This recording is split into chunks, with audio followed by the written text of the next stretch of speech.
All right. Hey, how are you? I'm as well as I'm gonna be. I was gonna say you sound like it. Yeah. You're all, I'm good. Look, yeah. I woke up. Yeah, man. But hey, I've got my tea. It's just it sucks, getting a chest cold. This, into season, and but luckily though it happened now, and not because we're closed tomorrow. We know Terror on the Coast isn't open tomorrow or Saturday. We reopen again next week, and so thank God it happened, because I would hate to be mic'd on stage, and You're all. Welcome here again. You're welcome. Yeah, And they're all, oh, is that part of the scare? Yeah, absolutely. Run, everybody, run! I'm trying something new. Method acting. I feel like Christian Bale. But so, and I'm glad I'm doing this because this is the fourth attempt we've tried to do this chat. And everything has always played against me for this chat. And we were supposed to do it back, I think it was in like March, but I had Trans World. Then we were supposed to do it back in, I think, like right after Fear Expo. And then shit went down and I went back into rehab. And then we were supposed to do it last week, and then a fucking hurricane just decided to roll through. The hurricane was all, fuck you guys. Yeah, and now I'm sicker than shit. And I was on the phone with Vice on my drive home, and because I talk to Vice just about every single day. I practice caller, and can we talk about this makeup? Yes, I will be more than happy to tell you how I did my look. And so I was telling Vice, I was like, fuck it, Vice. She's like, are you going to be up for this? And I was like, honestly, I have to. I have to. Hey, Brett, what is up, buddy? I'm laughing that you could start a metal band. Although at this point, I'm thinking it's going to be more like Kiss. Right. Yeah. or ICP, right? Or ICP, Silence of the Hams. Yes. Hello, Wicked. Yeah. But I do want to give a shout out to Brett, though, because, it's a person that, I've been talking to, a super awesome guy. And he came in just to, see this and support it. So thank you very much, man. I appreciate that. Shout.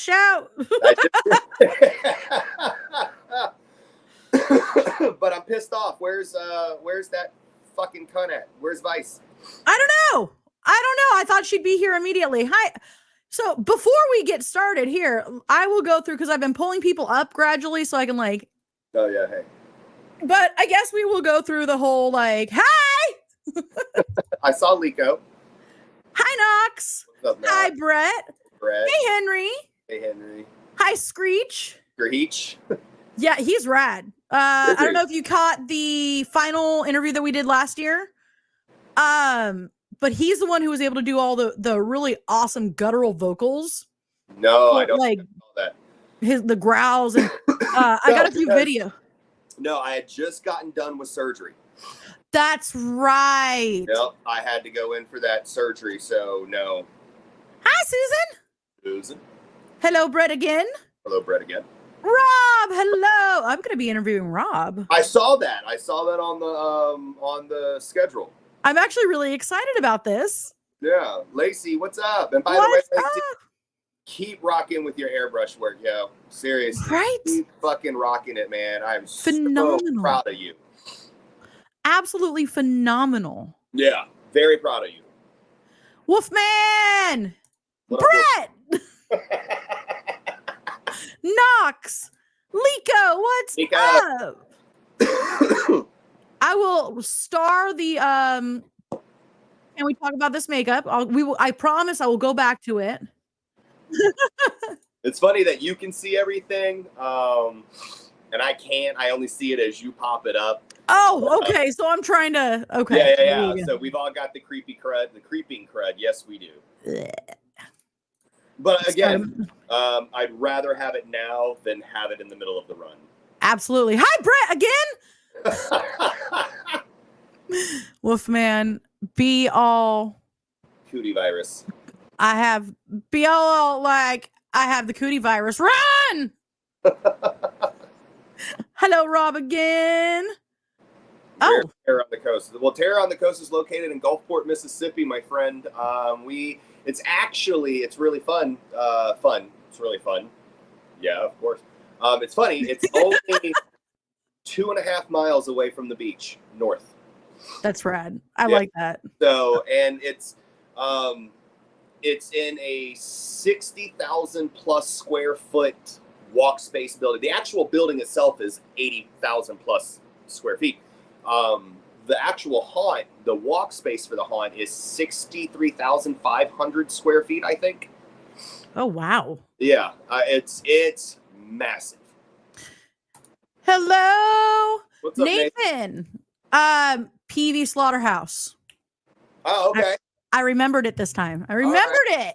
PV Slaughterhouse, by the way, the ad that Scurry Face did for PV Slaughterhouse fucking was amazing.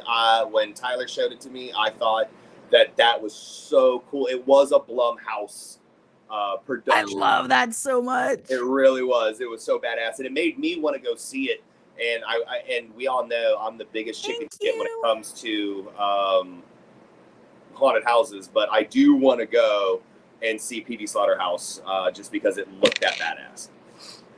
Right. Yeah. Right. I do have so next week I have Spook on. Uh-huh. And the week after I have Chaos from there. Oh, really? Yeah. Oh, hell yeah. I'm excited. Yeah. I'm all fresh meat. And the cool thing is about what's up, Teresa, about the new job is, I'll either get out at 1:30, I'll either get out at I think like 3 or 4, and then the latest I get out is like 8. So nice, Brett. Actually, there's 2. Hi, Brett. Yay! Jesus. Till, I'm here for the meat sticks. Hey. I don't have any meat sticks tonight, Till. Sorry. He was throwing up gang signs and everything, guys. He had a Thug Life necklace, like. But it was all because you fucking edited that damn picture and you did it so great. I matched your skin tone. I was so proud of it. To match. I mean, the shit's pale. No. You have a bit of a tan, a little bit of a tan. Do I? So, yeah. Oh. So, I got. I'll take it. If I ever find that picture, it will be popping up tonight, by the way. Fuck yeah. I'll send it to you. I think I saved it. Wow. I just added somebody that I can't pronounce their name. It's cool though. We'll figure it out. Yeah. So you may want to send it to me because I'm going to look for this shit. I'm going to send it to you. Oh, yeah. I just found girls fess up, boys fess up. Oh. Okay, hold on. Almost there, I swears. How far back did I freaking send this to you? You sent it pretty far back. I mean, we're practically talking every damn day, so. This is true. Oh, got it. Did you? Okay, you got it before I did. It won't let me. There was a technical error. Okay, whatever. I put my phone down. I give up. Well, I'm going to send it to myself. I can't laugh because every time I laugh, it won't let me pull it up. God. And now anyway, I'm in the medical field, and I'm over here hacking up a fucking. Oh, you sent it to me. So am I supposed to? I still can't get it to come up. Hold on. Do I need to save it? Do I need to send it? Hi, Riker. You might need to. Hey, Riker. Okay, I sent it to you. Lacey, hello. TK, sexy people. Nope. Priscilla. Priscilla, hello. PJ, hello. What up, Karen? Karen. What's up? Thank you, Rob. Yeah, he is, and he knows it. It's in the SF chat. It is in the SF chat. Yeah, it is. That's where I went originally.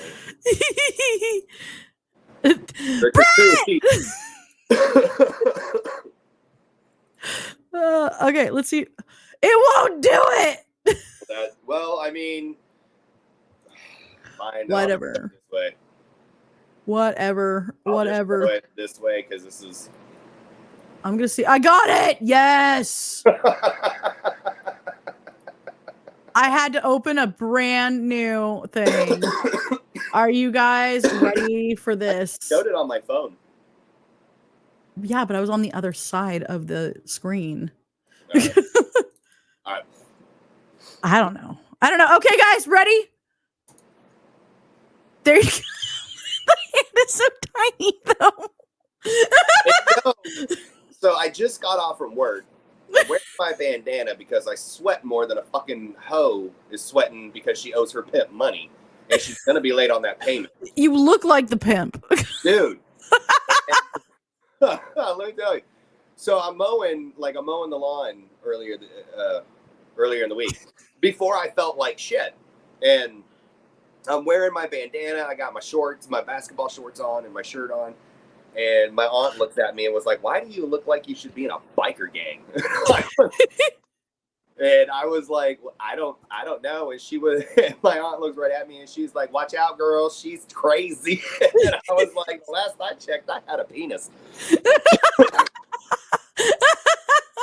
But yes, throwing up that gangs with the meat sticks and the thug life, yo. You photoshopped that whole thing in there. It's not even a hand.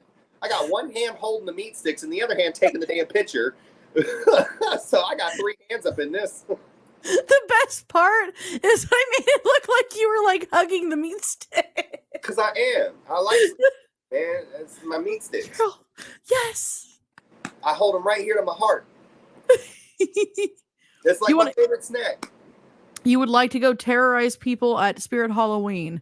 I doubt they would let you, but it might be fun to try. Shit, they let people go into Spirit Halloween in costume all the time. I see so many TikToks and Facebook videos and all that kind of shit. I mean, I wouldn't go in there terrorizing people, but I mean, I look, just it's easier to ask for forgiveness than permission, just like butt sex. When it's in, just go for it and be like, "Oops, but we're here." Since you was here. Yeah, right. It's already in. Let's just keep going. Let's see what happens. I went in costume last year and the workers loved it. Yeah. I did too 2 years ago when I was Sam Sidewalker. Right. I walked in and they were like, "What the fuck just happened?" I would like to go in costume, but to get dressed as JD now, being a 6-piece prosthetic, takes a good 2.5 to 3 hours, and getting into rocks is about an hour and a half, and it's just there she is. That's what I was. And it's just I couldn't.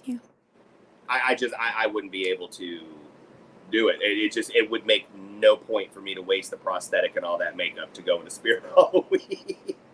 Right. No. And the thing is, like, unless you were going in to, like, I don't know, to work later, but then you would have to get up really early.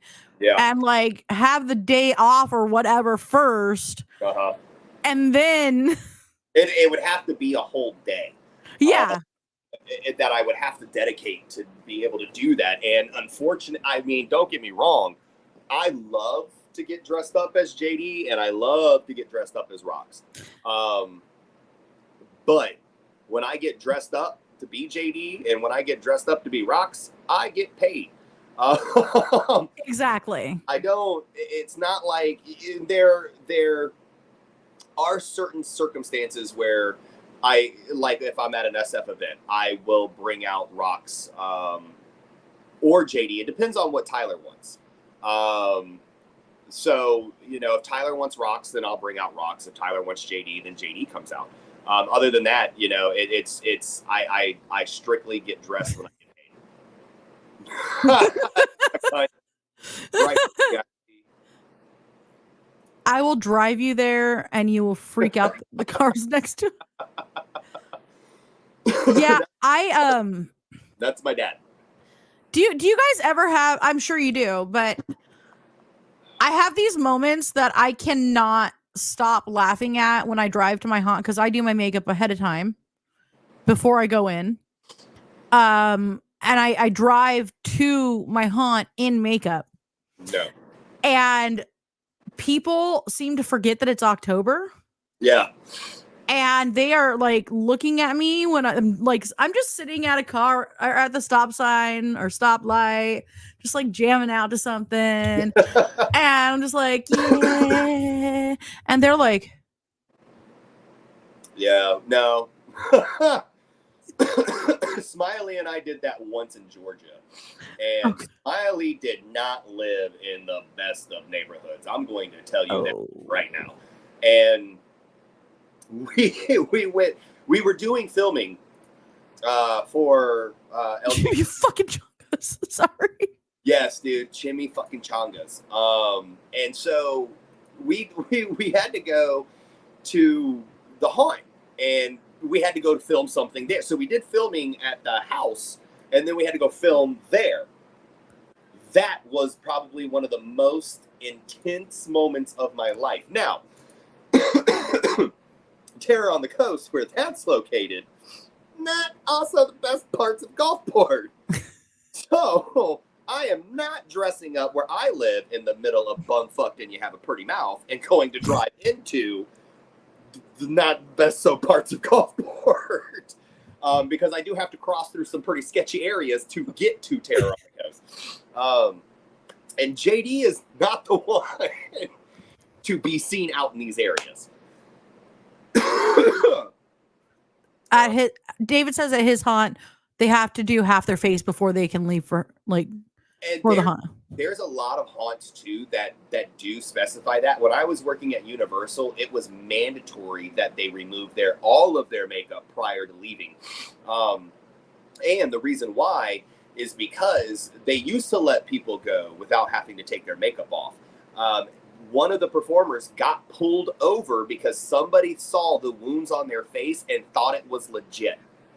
And they had to explain when they got pulled over by the cops that, no, I work for Universal. They had to call Universal and confirm that this person actually worked. I'm not. I mean, it was a whole fucking ordeal. So Universal then said, all makeup must come off. We have, like at Terror on the Coast, we're not going to necessarily make you leave or make you take off your makeup before you go. 95% of the people automatically remove their makeup when they're done because they're like, look, I just want to get out of this. Haunts that make me you look like an Elmo bitch before they leave. What? Emo bitch. Oh, emo. Okay. Elmo. Oh boy, it's Elmo. I was gonna try to do it, but I was laughing too hard. That hurt my brain. So CJ here is one of the actors at 17th Door. Oh, is that the place where they fucking like do all that crazy shit? No. That's the one we're taking you to when you visit. So that means I'll never visit in October when they're open. Okay. It'll never happen. I'm not about to sit there and get fucking tortured. You have me confused. I'm into some kinky shit, but I'm not like really into like. No. Ask Vice. I got my head shaved. You what? They shaved part of my head. Look, this right here. This is. Hold on. What month is this? September. Hold on. June, July, August, September. Was it June that I went back in? No, it was May. No, yeah, it was June. I don't remember. This is like at least 3 months of growth because I shaved my head when I went into rehab. I had a Britney moment. And I shaved Were it. there knives involved? This is this is 3 or 4 months worth. Fuck that. But I'm half tempted to shave my head for the rest of the run anyway because I'm sweating so much wearing my freaking costume that I'm just like, screw it. I just shave my. Jeffrey told me, he's like, shave it, dude. Just shave your head. Just fucking shave it. Shave it and glue the hair on around it. And I was like, well, you know. Actually, I'm practically at that point that if I send you a picture next week of me bald, and I know Vice is probably gonna sit there and be like, do it, you little bitch. So I walked into the gas station last season to get a drink in full costume, and the cashier cried. She didn't want to ring me up. I told her I was a demon, and that I should rebuke my evil way. Sorry, she didn't even want to ring me up. Told me I was a demon, and I should rebuke my evil way.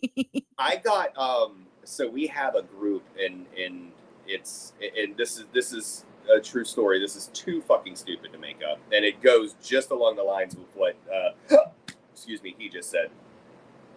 Sorry, damn, it's the tea coming back. It's the tea's revenge. Yeah, right. Well, we have a Gulfport residents group and a residents of Long Beach group, and we post Terror on the Coast stuff in there around this time of year. I do know you so fucking well.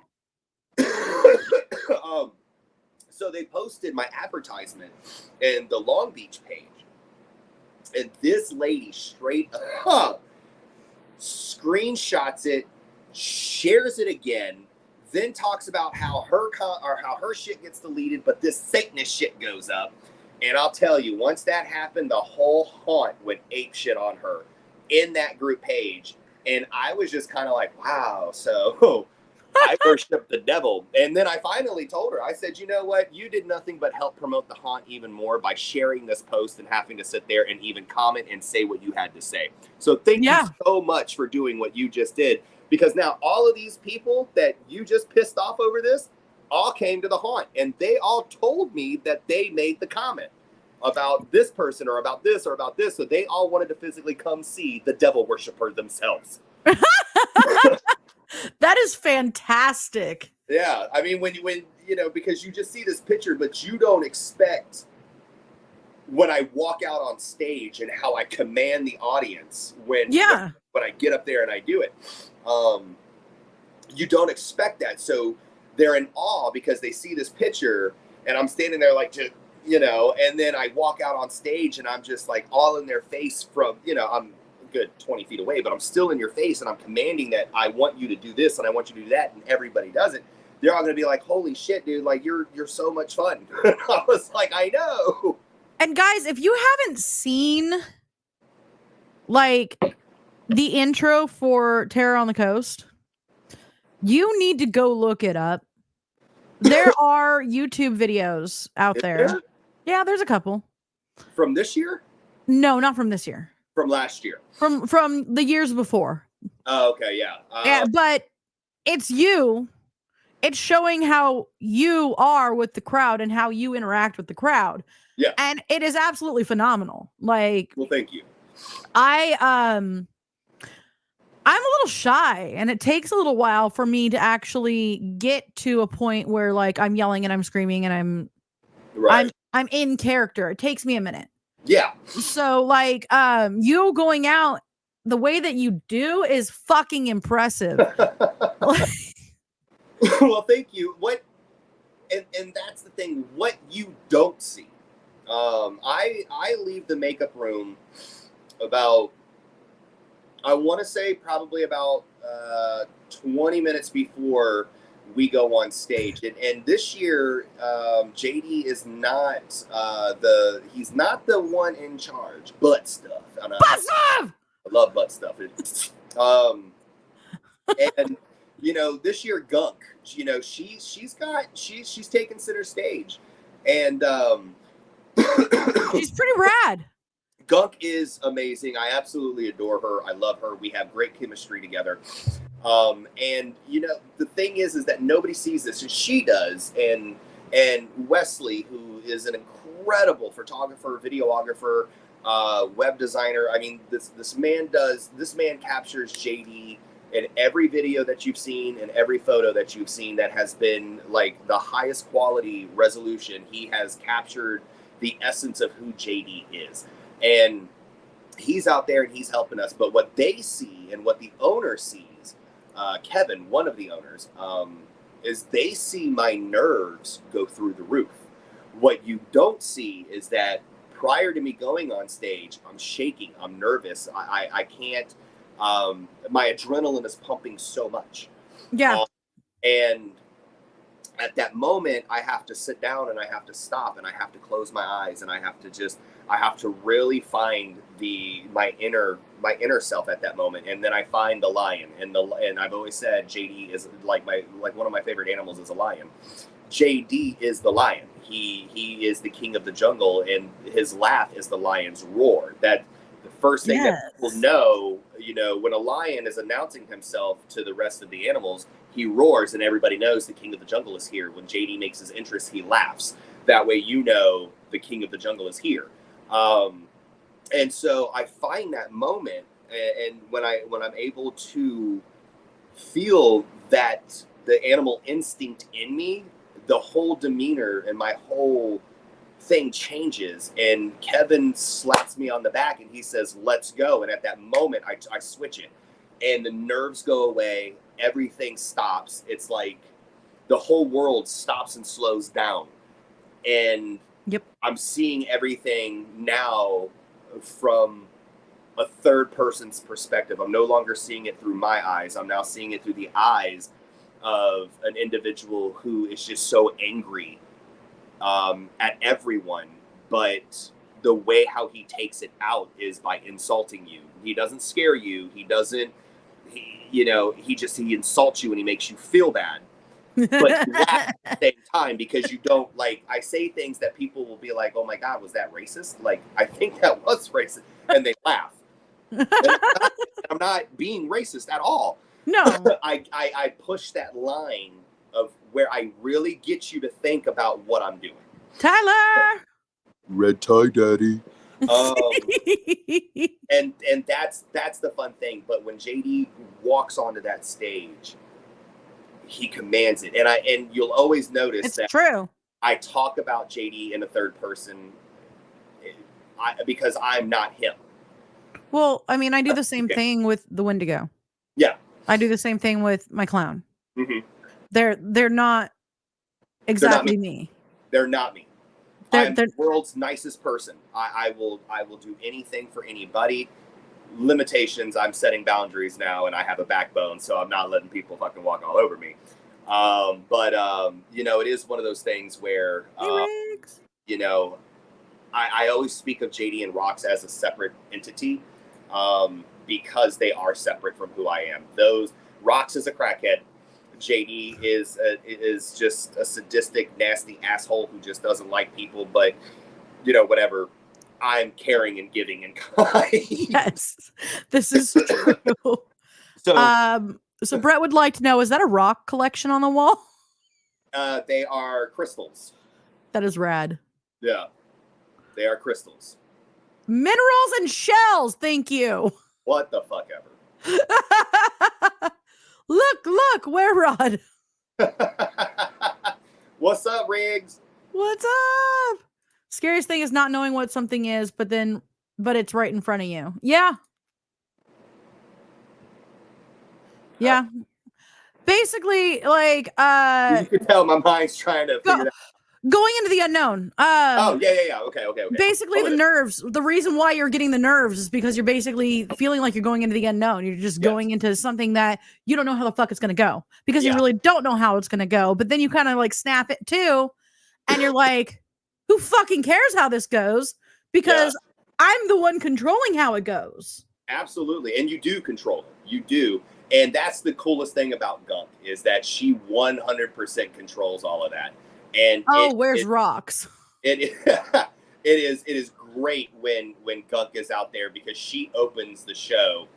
JD has his own little portion of it, but yes, so we actually do 2 shows a night, and we do the opening ceremony at about 7:05, 7:10. and then we do a welcome back show at 9 o'clock. And Nice. you know, Gunk, she leads both of them, and you know, I am stepping back, and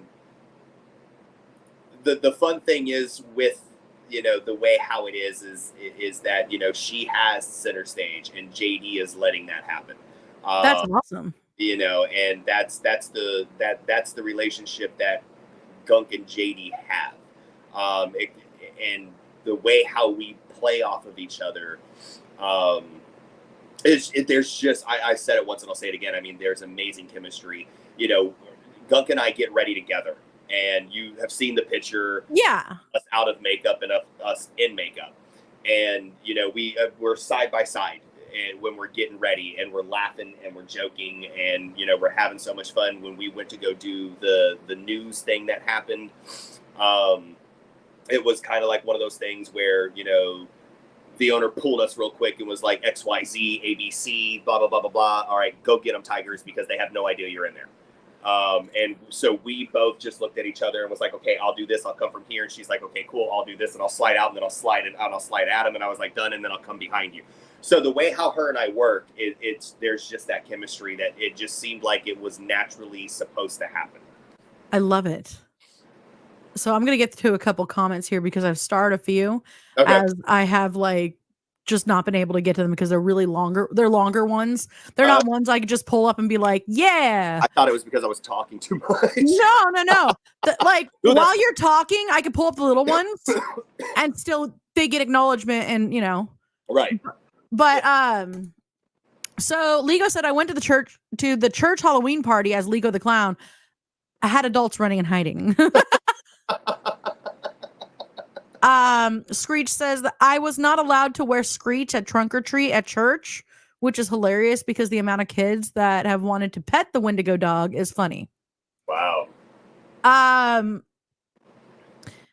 If it's in, go for it. Haha. I have a flashing red lights back there with warning signs, strictly exit. Oh, butt stuff. That was that was the butt stuff. That was the butt stuff. So CJ says that he'll make sure Cochino gives you a friar tuck. Okay. Dude, Cochino got me. He did a 17. Yeah. And I'm not going to talk about the roaches again. We're just not going to talk about when they killed a roach. That's just not going to happen again. Cool. I'm down for that. CJ, I'm still mad at him for killing my friend. Just let Carlos know that. So, Riggs wanted in on that hot dog raffle, or that corn dog raffle. You're going to have to talk to Rox about that one. I don't know what the fuck that crackhead does, and he's just kind of everywhere. The last time I saw him, he was behind Walmart doing something with some hot dogs and some macaroni and cheese, and I was like, I'm out, bro. So, like, I'm not joining you for dinner. No, I'm good. I'm pretty good. All right. I'm all right. CJ says I feed off the people with the energy. I bring it to them and make them appreciate it more. Absolutely. Yeah, absolutely. Well, okay. So last year when Vice, Tyler, and I went, I knew who he was when I saw him. Who? CJ? I knew which character he was when I saw him. And when I saw him running at me with a mallet on stilts, I stood there staring because I wasn't 100% sure. Like, I was looking at him. Right. Like, is that? Because if this isn't him, I'm getting hit in the head with a mallet right now. Like, and then as he swings the mallet right over my head and hits the wall, another version of him jumps out and scares the shit out of everyone from behind us. That's awesome. It was great. Honestly, it was great. That is so cool. Riggs, I'm sure there's going to be plenty more hot dog raffles in the future. Corn dogs. I mean, it's Rox. It's, you know, it's kind of like one of those things where you just never know what he's going to put in his mouth. Are you a slider on purpose or like... Am I a slider? Yeah, are you a slider? No. No. I just turned 41 a few weeks ago. Fuck that. I know he meant to say is TJ a slider, but it says TJ is a slider as well. No. And my brain's like, are you one on purpose? Because right. I slide into your DMs. You better watch the fuck out. It's true. Yeah. Just wait for the new room. No. I am not a slider. I respect everybody who does it. Everybody slides, man. I'm more of a tumbler at this point. Yeah, right. Yeah, I can fall going up the stairs. I got a special talent. I slid last year, and I feel like it might be my last. Not me. I once wore my Michael Myers getup to a church trunk or treat, but I did replace my butcher knife with a cross. Wow. Ow. Shannon was so embarrassed I didn't give 2 fucks. I would have paid to see that. Of course, Vice gets to see it. I need pictures of the shit. Yeah. I'd slide and stay down. Yeah, I Sonic the Hedgehog'd it last year. I tried slide. Okay, first off, if somebody is coming at you at your feet, get the fuck out of the way. Yeah. These people, they weren't in the hallway yet. So I started sliding down the hallway. These motherfuckers just fucking walk in and start walking down the hallway as I'm still sliding towards them. And I had to turn onto my side. Luckily, I had elbow pads on. Yeah. So I turned over to my side and just slid sideways and just like tumbled. No. I look at it like this. I'm 41 now. I feel this. Yeah. Like, I then have to look at going, if I break a bone, how long will I be out of work for? Yeah. Afford it. So. Same. So Robbie needs a raffle ticket, just to let you know. I don't know why y'all keep asking me for this. Y'all need to go on Rox's Facebook page and ask him for a damn raffle ticket. Rox is the one. You need to ask Rox. Don't ask me. Vice seems to slide into a bunch of our vaginas.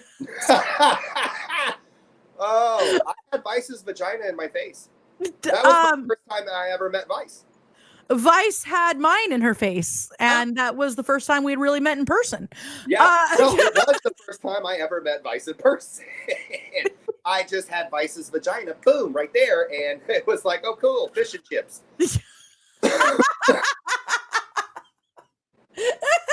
Didn't know I was doing this at MBV, but okay. But it's not intentional. That's the best part, is that it's not intentional. It really wasn't intentional. It really was not. We were doing a skit, and Tyler had this idea, and wait, let me fast out. And it was just one of those things that Tyler had this idea, and Vice and I had just started getting to know each other on a more personal level. Apparently, and no, this was supposed to be more personal. And and I was kind of like, oh God, I don't know if I should do this. And it's where we were bashing Scotland. And it was yeah. And it is a face hugger. And I made the comment, I was like, I heard everybody from Scotland are gingers and they don't have souls. And it was I saw Vice look at me and start walking. And I was like, oh shit. And you could see my whole demeanor. You could see the whole demeanor in my body in this whole skit change. Because I was like, fuck. And I felt so bad after the skit. I run downstairs to see her and I was like, are you mad? Please don't be mad. I'm sorry.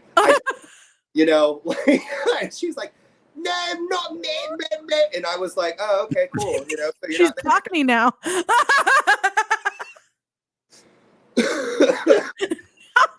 everyone's gonna think her vagina's dangerous. We were running from Bozo. I think they kept calling him Bobo and Bozo, but right. So we were running from Bozo, And let me tell you, Bozo is this big motherfucker. Right. He is a big clown. A really, really, really, really big clown. And I gave him a hug. As one does. He was a big clown. And I'm talking like, Vice, what would you say, like 6'5"?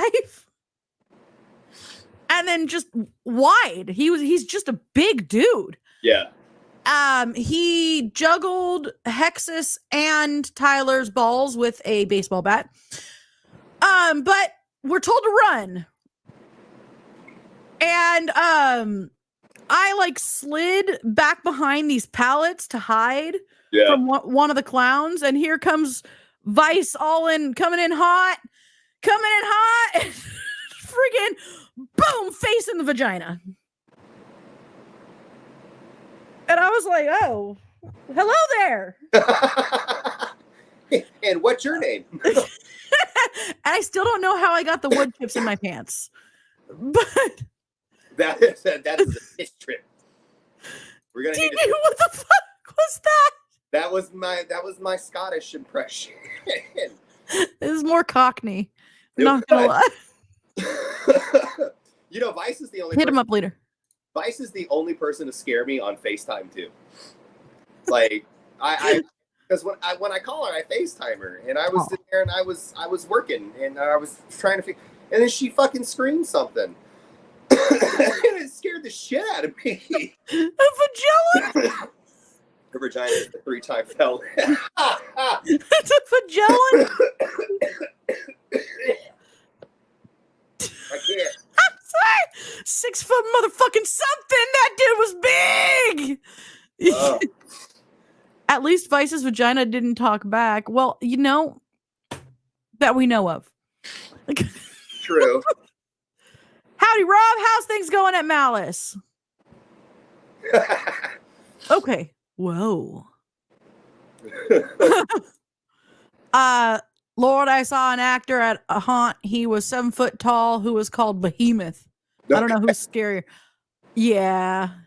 Mitts got lips. You never know. This is true. There used to be a guy. Huh? I said I'm sweating. It's my fucking teeth. You got it. You got this. You know what? Let's go to the first of my. I'm just trying to sweat this fucking shit out. We're going to go to the first of my confusing commercials. Oh, they were confusing. I'm not sure which one this is going to be, guys. But we will be right back.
Blazing skies, the world in flames, nuclear fire, unforgiving claims.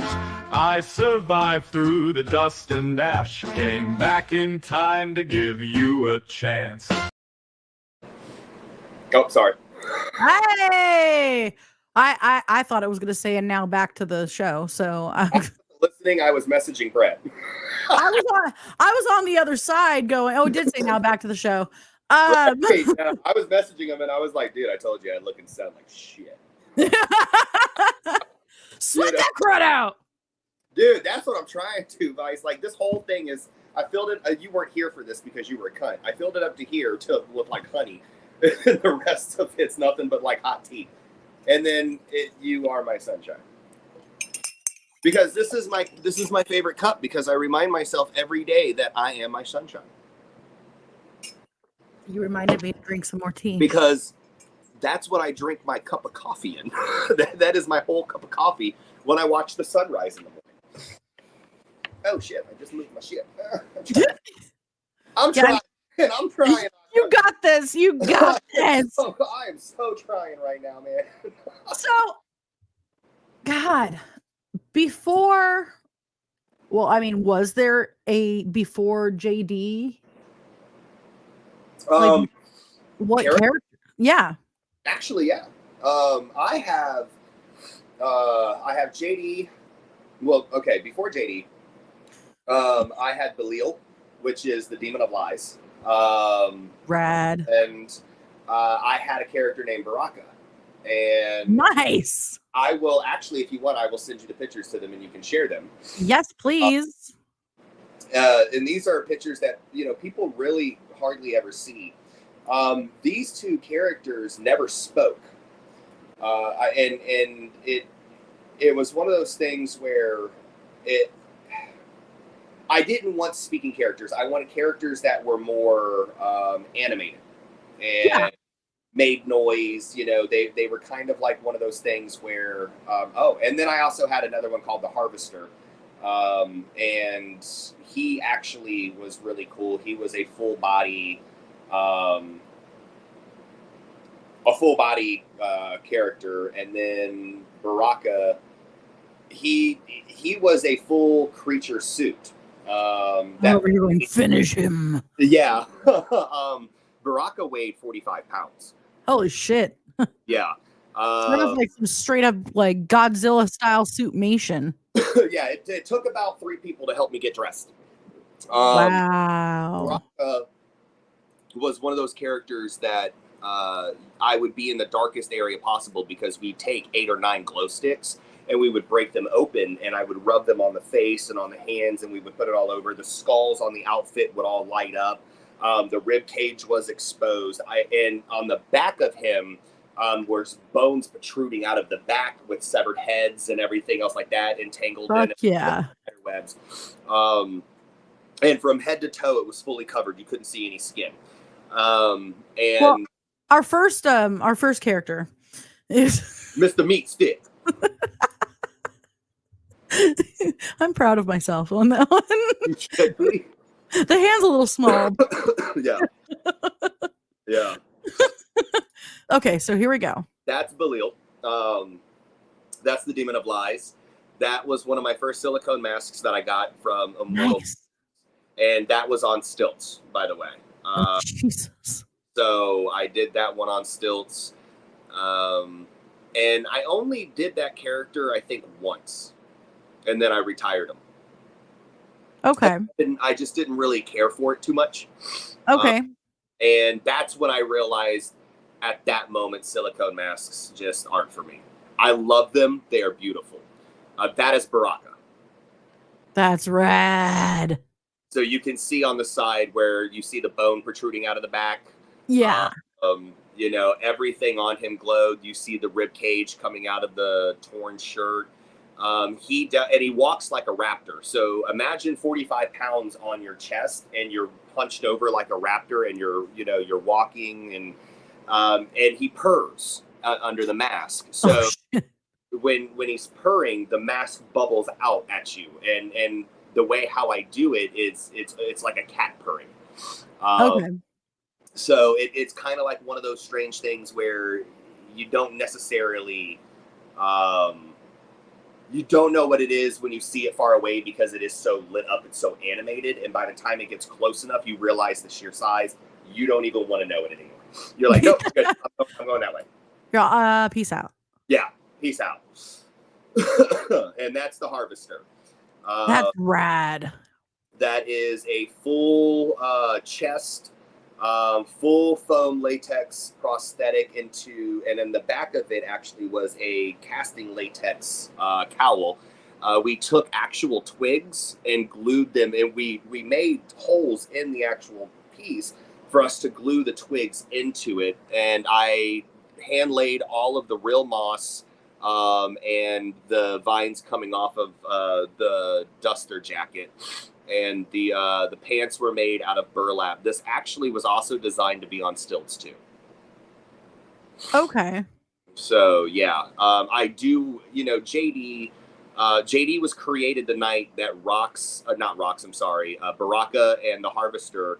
I was at Deceased Farm, and I was there doing an acting gig, and they wanted all clowns, and Mandy, Scoot, did my makeup, and so and they were like, "Hey, look, so we want a clown," and I said, "Okay," and I said JD, and they were like, "Whoa, what?" I was like, "Jack Daniels." So that was favorite liquor, and they were like, "Okay," and They're all coolsies. yeah. So I did that, and I went out there and I delivered, and because I've done a lot of things that I don't tell people. It's because I don't. It's just because of the simple fact that nobody needs to know. And Yeah. when I went out and I performed for the very first night as JD, they were like, "Holy shit! Like, we didn't know you had that." And JD, when I first when he was first created, it was kind of like one of those strange characters, and I'm going to send you the photo of it, and then you can sit there and you can see he's evolved so much. But the very first photo is JD, no, that's not it, of the way how he originally looked. Wait, is that one it? That one, yep. That was JD when he was first created. Simple face paint. You want me to pull it up? Yeah. Okay. Just making sure. No secret squirrels. No.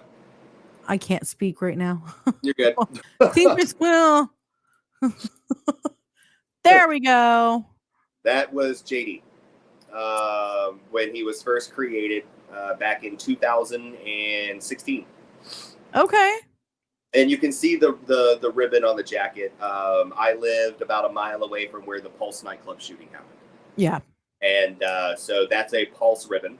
And Bring that back up. he Right has the Pulse ribbon on every single one of his costumes to remember 49 lives that were lost. And I practically wear the Pulse ribbon on every single one of my costumes. It's somewhere, and it's for me because where he was created and how close I lived. Yeah. And my life was affected by it. So yeah. Oh yeah. But yeah, that was the very first concept of him, and how he's evolved has just been insane. Going from face paint to another style of face paint to a prosthetic from Scream Team, partnering with my buddy Jeffrey at Infected Effects, and then using his clown prosthetic, then us creating a look that we still would say, okay, well, it's not exclusive for you. We'll let other people do it. And then finally going, you know what? It's time that JD has his own exclusive 100% look that nobody else will be able to find. And that's where the 6-piece prosthetic came up. And I have a that's the old prosthetic that anybody can buy. Yeah, so we had Midsummer Scream, right? Mm-hmm. And I was looking and I was like, that motherfucker. Like, yep. And I was like, what the fuck? Yep. And I seriously was sitting there for a second and I'm all, and then I saw that it said infected on top and I went, oh. Yeah. And then I still sent it to JD. Yeah. Who doesn't? And so, and I'm so happy that people were able to buy that prosthetic and have fun with it. But when Yeah. Jeffrey and I started seeing that people were starting to mimic the look a little bit, you know, and don't get me wrong, I don't really care. I'm just kind of like, have fun. You know, that's what this is about. We all take inspiration and everything else like that from all sorts of shit. To be honest with you, a clown looks like every other clown. That's just the way how it is. It doesn't really bother me, but we really decided that we wanted to take this to the next level and really make this something that nobody else will ever be able to have. And that's where we created it. And now it's a nose, a chin, 2 cheeks, a brow, and I actually glue, you know, the skull cap on with the hair on it. So it is a 6-piece. You can consider it 8 if you want to count in the 9mm lenses and the teeth. So technically, yeah, I would say 8. Technically, it's an 8-piece appliance to really complete the look. So CJ said, do you prefer stunt actors like stilts or stunt characters like stilts over like other characters? You know, I honestly, when it came down to it, I loved walking stilts. I thought it was really fun to have something that towered over people. And to really put yourself up onto that magnitude. When I'm on stilts and I'm up on the 6 holes, because I go up 6 holes on the stilts, I'm about 15 to 16 feet in the air. And wearing those costumes when you are that tall, you have a sense of... That's profiling. Oh, What? That's what all clowns look like. They pretty much do. come on. I just look like Kiss right now Right? with more colors. But you have that sense of authority when you are that tall. Yeah. And so for me to walk stilts, you know, it's probably one of the fun things that I do. But it's also one of the most dangerous things too. Yeah. Because nowadays, the way how people are, and, you know, people just don't care that much for other people's safety. And when you are 15, 16 feet in the air, falling on concrete is not fun. No. You have to fall a certain way or you'll shatter your wrists, you'll shatter your elbows, you'll shatter your knees.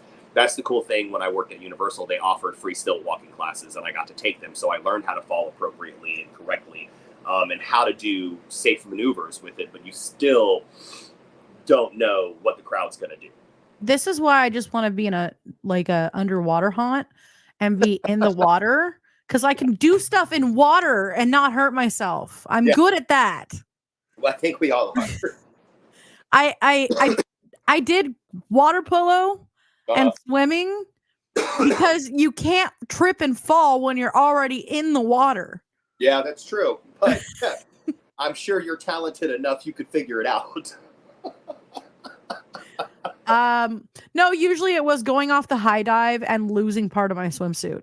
Oh, well, yeah. That's because we used to try to show the kids, hey, it's not that scary. Mm-hmm. Which, for the record, I'm afraid of heights, and I was lying the whole fucking time. Everyone else was doing like these like toe touches and like, you know, doing some flips off the diving board. And here's me. We were lucky I got a pencil dive, okay? Because like it took me going, kids, it's not scary. And I'm like, yeah, walking towards the edge. Right. Like, fuck. Yeah. Yes, I do choke on air. Thank you for reminding people. God. It takes special talent. Yeah. It really does. You also have to be able to breathe, and that's the struggle for me right now. Always fall on your knees if you can on stilts to be able to brace yourself, from what I learned. So falling on your knees on stilts, actually, you can shatter your knees, depending on how high you are. Now, for me, what you do is that if you're going to fall, you turn and you roll into it, and you hit right here, which, you know, is probably one of the most strongest impact points of your body. And once you hit that, then you roll into it a little bit more. Ouch. Doing that, though, and I have fallen on stilts, doing that actually saved a lot, because I was taking down Christmas lights, of all things. With stilts? Yeah. It's fucking easy. You just Well, yeah, I mean, it makes walk it across the easier. house. And I was walking and I tripped and I rolled into it. And there was a whole condition of my body. In the Did you finish taking down the lights in one fell swoop? Yes. Was, I broke a lot of them too. was there a Christmas vacation moment? Look, I laid there because I lived on like one of the busiest streets in town. And that was full of people. And I was kind of like, well, kind of got to hang myself now. There's no coming back from this point. So he says my stilts go up 9 feet, so it's easier when I fall either to my shoulders. Yeah, my I knees. definitely would be easier for that. You know, being like I said, 15, 16 feet. And I mean, and I'm already 6 foot tall, so when you bring it up, and you add all of that other footage to it, it's definitely different. And yeah, that's actually what I was thinking, CJ. Think wrestling roll for the wrestling fans, that know what a wrestling bump is. That's how you fall on stilts. Yep. And yeah, in fact, the way that you described it, my brain was like watching WWE in my head. Of course. And like how they hit themselves, and Yeah, how they take a bump. Exactly. Yeah. And so and yeah, of course it was, because that's just where my brain always is. Right. I'm all, Rhea Ripley, I fucking love you. We're going to go to the second commercial. And hopefully I got the right one. Only time will tell. We'll be right back.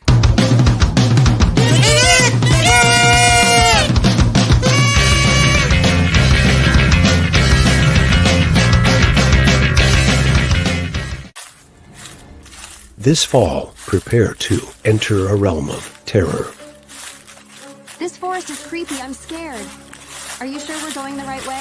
Where shadows dance and whispers haunt the night. Come on, it's just some spooky old woods. Did you hear about what happened to those kids last year? Let's not talk about that. It creeps me out. But once you enter, there's no turning back.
All right. I was back on my phone.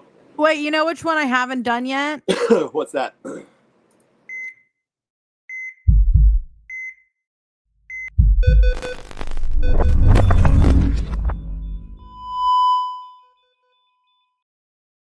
Scurry. Have to do the scurry face one. SF. Yeah. Meat sticks. Good life, yo, meat sticks. Meat stick. I can't.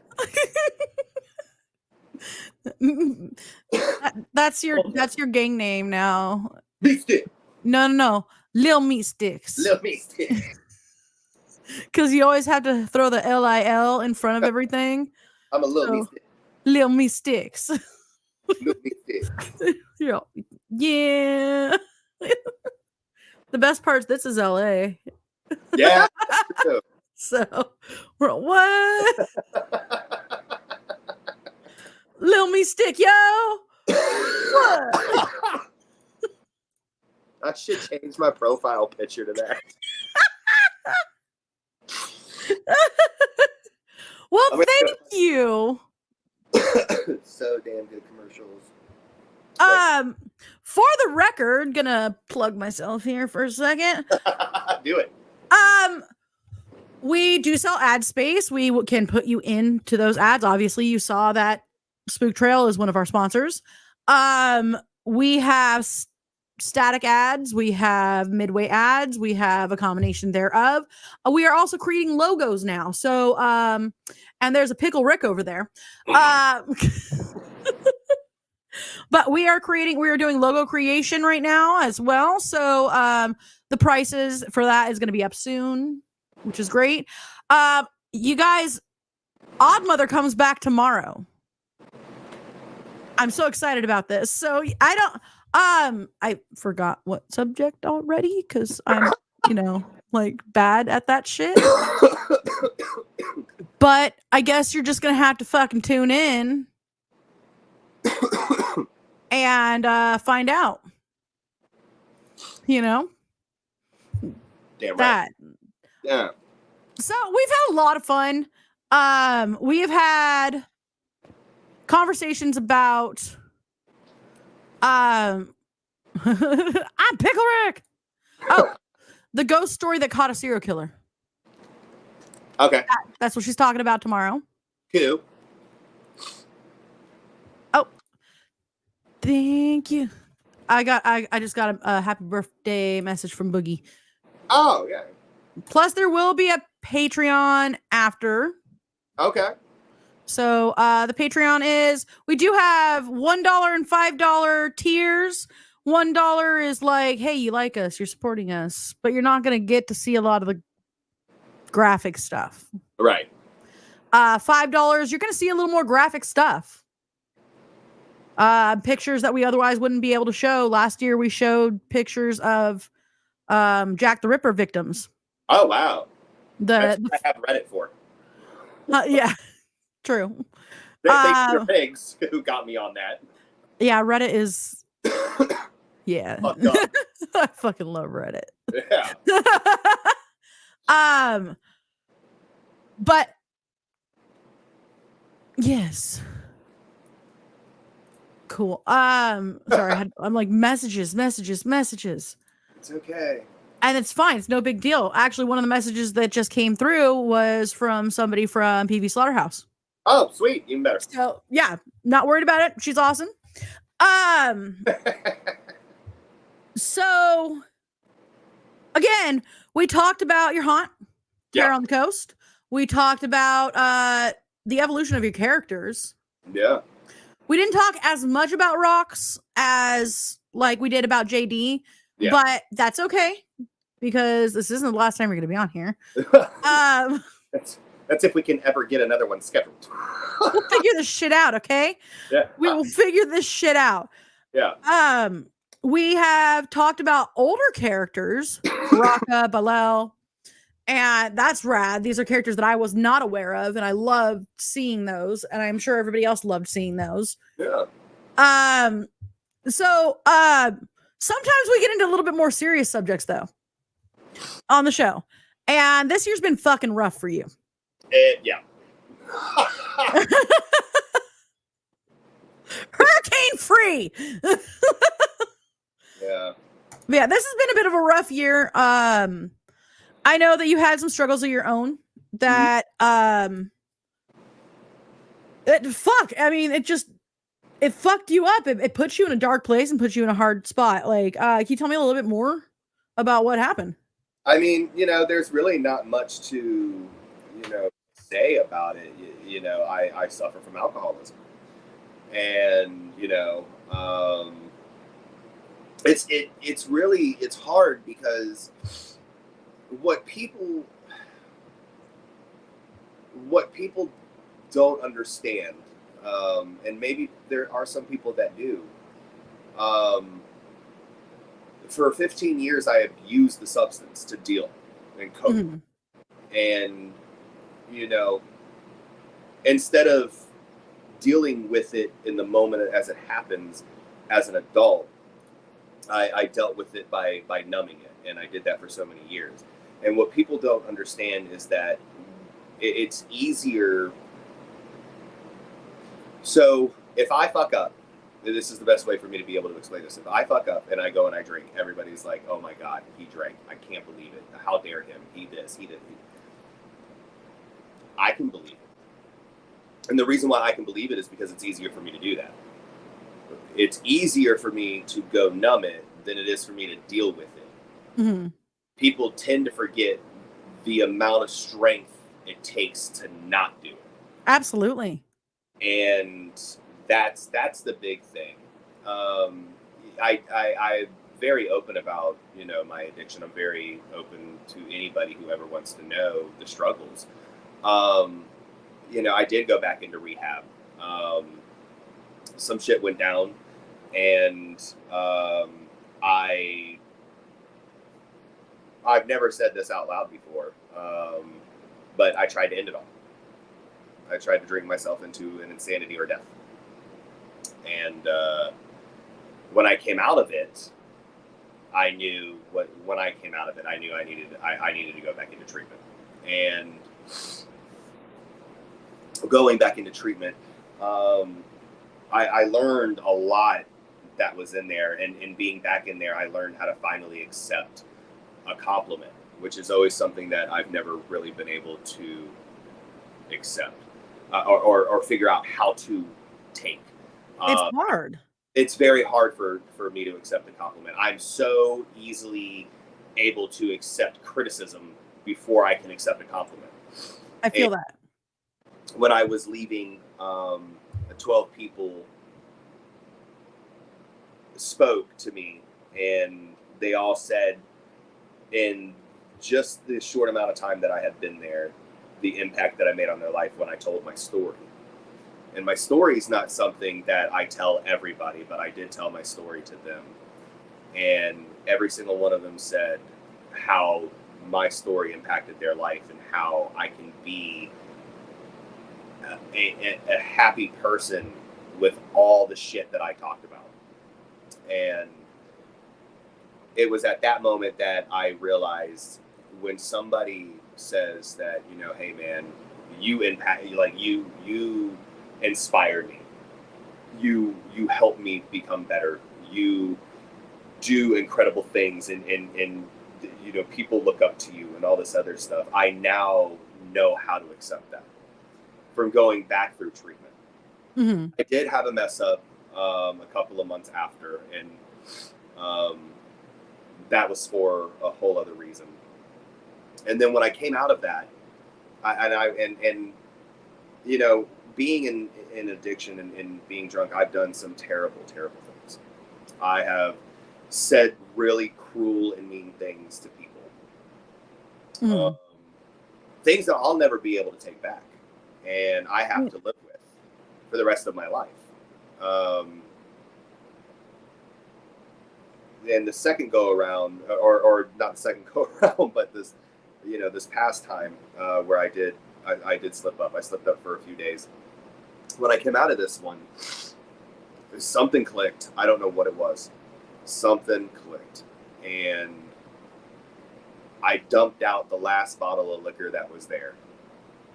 And I said, I'm not fucking doing this shit anymore. I'm not.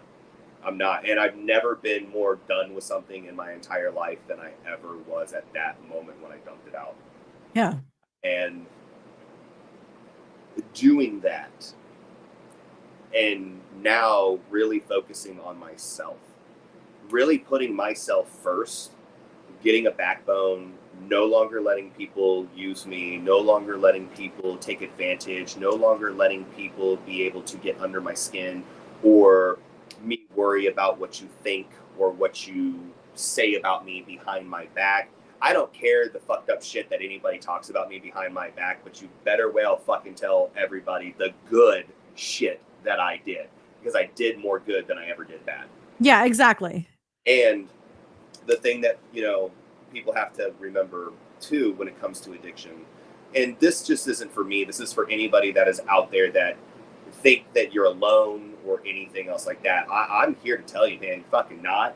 You're not alone. There are so many people out there that battle with addiction that think that they're alone. There are so many people that are out there that are battling it, that are afraid to speak of it so openly the way how I do, because I feel that I should speak openly about it to help the person who feels that they are alone with it. Addiction centers in the mind. The insanity happens when you are sober. The insanity does not happen when you use. And the reason why I will tell you that is because every time I have picked up that drink, I knew what was going to happen before I ever drank. I knew the outcome. I knew what was going to happen. I knew the people I was going to piss off. I knew all of that shit was going to happen the moment that I took that drink. But I still took that drink. This is still true. This is true. I have way more positives than I do negatives. Yes. And I've learned that. I've learned all of that. So going through the ups and the downs of it all, I have come out of this so much stronger. The worst decision I ever made was saying I was going to take this year off from haunting. Well, it was a reactionary moment. At least that's how I felt it when I saw it. Was it was a reactionary moment because I'm not gonna lie, I had my own personal reactionary moment talking to Vice that about something, and I said, you know what, fuck this, I'm not haunting this year. Yeah. I'm not doing it. I was like, I'm kind of just done now. I don't feel like doing it right now. This is too much. It gets over. Your brain makes it feel like it's overwhelming. Yeah. When it's really not, and that's not even the source of the overwhelming. Yeah, it isn't. But you pinpoint that thing that you love. And you say, I'm done with it for right now. And it's like you're punishing yourself for it. Yeah. And the whole time when I called, I actually text Kevin, and I told Kevin, I said, look, man, I can't do this. I got to focus on me. I got to get my path straight. I got to do this. I got to do this. I got to do this. And he called me. I was in rehab, and he called me, and he talked to me, and I what he and I discuss is always going to be between him and I never repeat anything that we truly discuss. But he did say some things to me, and I wound up, there was just this massive hole in my life. I couldn't figure out what it was. I wasn't drinking, but I wasn't happy. Yeah. And I reached out and I was like, look, I can't. I called, I spoke to Tyler first, I think. I spoke to Tyler and Vice. And I literally, and then I went in. I was supposed to actually do the SF discussion, the first one. Yeah. And I canceled it because I had a meeting with the owners of Terror on the Coast to come back. And I needed to focus on that. And I told Kayla, I said, I'm sorry, I just can't do this. I got something happening right now. And, and I wound up telling her, hey, this is what went down. But I had a very long conversation with the owners, and they welcomed me back with open arms. And the thing that was said to me the most is that we knew that you were going to come back. We just didn't know when you were going to realize it, because you have a passion for this business that nobody else has. And if you quit on your passion, you have nothing else left to do. And all of that made sense. That's poignant. It's absolutely poignant. So was it a reaction to everything that I was undergoing and going through? Yes, it was. But it took me a long time for me to come to the realization that I cannot stop doing this, because this helps me more than seeing my psychiatrist. This helps me more than anybody will ever know. Yeah. It helps me battle the addiction. I have been so busy since coming back to Terror on the Coast. I don't even have time to take a shit. I'll just put it to you that way. And it's like, it is one of those things where it has kept my mind fully occupied. Not only that, but, the new job that I have, and being in, I'm now in the medical field, and I'm really, it's just one in of those, my nightmare. Oh. You're in my nightmare. Oh, well, hey, I mean, that works. Um, No, I mean, like, I'm so proud of you and happy for you. Thank you. I am just also terrified of what you do. Well, not doing that just yet. I have to be on the floor, removing the 17 gauge needles from people. Oh, lovely. Even before I get to stick them. But fuck that 17 gauge. yeah, 17 gauge needles. No, fuck that. Yeah. No. Give me the 33 gauge needles. No, 17. No. Give me the little babies, the baby butterflies, the ones that they use on infants. Like, You said the big butterflies. no. But when it all comes down to it, addiction is a bitch. It's a bully. It is. And we either have, we either do one of two things. We either sit there and we let it control us and we play the victim and we justify our actions through it all, or we sit there and we go, fuck it, I'm done, I'm over it, and it's time to fucking move on. I can't do this anymore because I'm killing myself. And, I had a very serious surgery back in December, and the doctors literally told me drinking can kill me. Yeah. Because of the surgery, everything that's going on, and the damages that were already done. And I also learned that you just cannot accept people to automatically want to forgive and forget you or anything of that nature. You have to be able to meet them where they are. And that is something that, when you break the trust of individuals, it takes a long time to get that shit back. Even if you ever can. And that's something that I have to deal with. Nobody else has to deal with.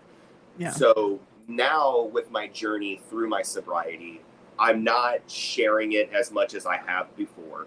Mm-hmm. I used to be like, oh my God, I made 1 month. Oh my God, I made 2 months. Oh my God, look at me, this, because I needed people to see that I was doing it. Now, nobody has to fucking see it because I'm seeing it. That's all that matters. And that's what's important. I mean, I share my links with one person. One person, knows the links that I have. And that's it. I don't share it with anybody else because nobody else truly needs to know. It's my business. And, I'm not going to put it out there on social media for it. So my journey with it is for me.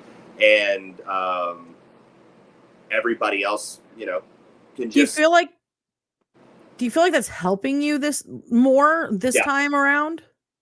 I do. I do feel like it's helping me a lot more now that I'm not just constantly, throwing it in people's faces. Absolutely. By the way, your dad says, I see it and I'm proud of you. Yeah. Thank you, Dad. There are people and they see it with the actions. Yeah. And I feel like when you were sharing it, you were still genuine. When you were showing people what was going on and sharing it with us, what was going on with you and the accomplishments that you were making, it was still genuine. I never felt that it wasn't whatsoever. However, that being said, when you make it more personal, You're there. Hello. I guess it got more personal. Shit. But when you make it more personal, the accomplishments are celebrated more within, if that makes sense. That, I mean, I've talked to you about some of my past and some of my past struggles. Tonight's not about me. I don't necessarily need to share those, but at the same time, you're aware that I have some knowledge of what you're talking about. Yes. And I found it to be more when you weren't sitting there going, but I'm doing better now. Look at me. Because first off, the people who are angry at you for whatever the fuck it was you did when you were high or drunk or whatever, if they're still angry at you, they're never going to not be angry at you. And they're always going to find a reason. They're going to be like, oh, they're a fucking junkie. Oh, they did this 10 years ago, I don't fucking trust them. They're a fucking junkie. Yeah. So trying to show that person, hey, I'm doing good by myself, is never going to accomplish anything. But knowing, hey, I'm doing really well now. I'm not partaking. I'm not out there doing stupid shit for no reason. You know, it makes you feel better. It does. And fuck everybody else that feels otherwise. Yep. Yeah. Yeah. And that's, you summed it up beautifully there. I honestly, you know, I'm proud of myself for the first time in a long time. And I don't care if anybody else is proud of me or not, you know, and that's so strange for me to say. It is weird. It's a weird feeling too. It really is, because I look in the mirror now every day and I look at myself and be like, dude, man, you're fucking killing it. And I really do say that to myself after I get out. Yeah. I'm like, you're fucking killing it, man. You've got a great job.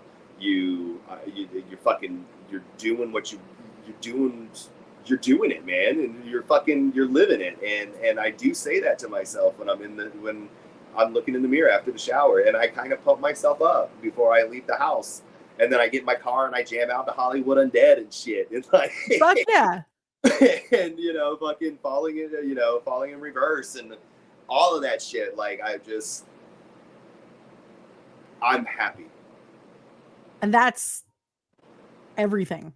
I'm happy. And it's been a long time since I've been there. And, you know, and it's like I said, man, I'm talking to Brett, you know, outside of here, and, you know, it's just been a really cool guy to be able to talk to. And rad. And it's kind of like one of those things where I do look forward to, you know, just being like, good morning, man, hope you have a great day kind of thing. And, you know, so.